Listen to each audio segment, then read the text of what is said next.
En résumé, envoie-moi ce que je te demande en tête de ma lettre. Et en plus, des épingles doubles pour fermer ma paillasse et empêcher la paille de tomber par terre. Il y a quelques trous dans le plancher et les souris se baladent chez moi. On s'y habitue très vite. J'ai été interrogée samedi matin et ce matin. L'endroit où l'on nous interroge est à 5 petites minutes de la prison. La Croix-Rouge est à 1 minute d'ici. Vendredi, après avoir été environ 2 heures gardés à la gendarmerie de La Motte, l'auto de l'officier nous a conduits à la gare de La Motte avec... Et Fernand avait les mêmes menottes et était attachés ensemble. Bizarre et bien involontaire accouplement. Je termine, le jour baisse et je vais me coucher. J'ai pu me peigner et me nettoyer, cela semble bon. Tous les matins, vers 7h15, on descend vider son seau et faire sa toilette au lavabo.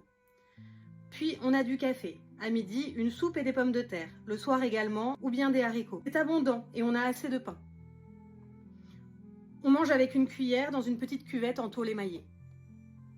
Surtout, n'écris pas ce qu'il vient de se passer à ma pauvre mère, elle en aurait trop de chagrin. Elle le saura toujours assez tôt. Il faut rassurer les enfants. Pauvre cher gosse. Merci et merci de t'être si bien débrouillé pour moi. Et bon courage et confiance. On voit trop bien que je ne suis pas un malfaiteur.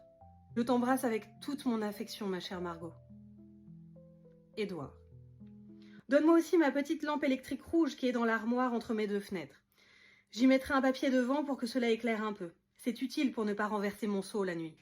Dans la suite, Édouard est transféré dans une prison bien moins accueillante. À demain!